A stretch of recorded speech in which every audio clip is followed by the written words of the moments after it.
एक गांव में एक अच्छा वीणा वादक रहता था। उसने पूरी जिंदगी वीणा बजाकर अपने परिवार का गुजारा किया था। एक दिन उसका निधन हो गया। उसके परिवार में किसी ने भी वीणा बजाने की कला नहीं सीखी थी, इसलिए वीणा घर के कोने में पड़ी धूल खाने लगी।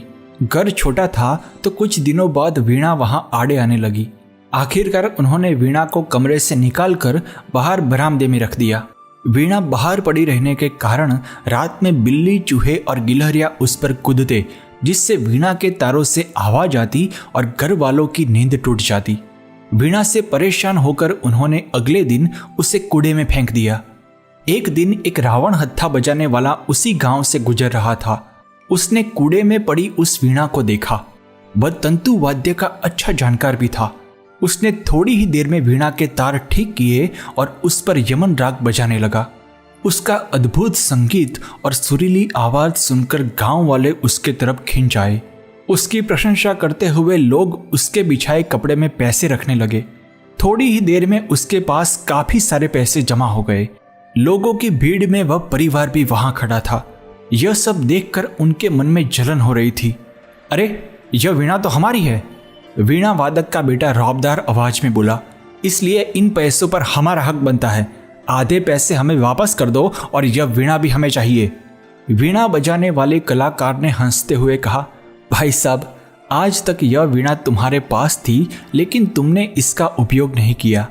मैंने तो इसे कूड़े से उठाया है, तुम्हारे घर से चोरी नहीं की, इसलिए अब इस पर तुम्हारा कोई हक नहीं बनता। दोस्तों, भगवान ने भी हम सभी को ऐसी ही एक वीणा के साथ यहाँ भेजा है। वीणा का मतलब है हमारा जीवन। वीणा कैसे बजानी है यह जानना मतलब जीवन जीने की कला जानना। वीणा जैसा जीवन तो हर किसी को मिला है, लेकिन इसे कैसे जीना है यह बहुत ही कम लोग सीख पाए हैं। वीणा घर में शांति भंग करने के साथ साथ शांति को गहरा भी बना सकती है और वातावरण को संगीतमय भी बना सकती है। लेकिन यह सब सिर्फ इस बात पर निर्भर करता है कि क्या हम वीणा बजाने की कला जानते हैं या नहीं। दोस्तों, हमारे आसपास ऐसे कई लोग हैं जो अपने जीवन के दुख और तकलीफों को लेकर हमेशा शिकायत करते रहते हैं। असल में उन्हें वीणा बजाना नहीं आता, मतलब कि उन्हें जीवन जीने की कला नहीं पता। जीवन उसी व्यक्ति का होता है जो इसे कैसे जीना है यह कला जानता है। हर पल, हर घटना में कुछ न कुछ अच्छा छिपा होता है। उसे खोजने का प्रयास करने के लिए हमें अच्छा माइंडसेट विकसित करने की जरूरत है।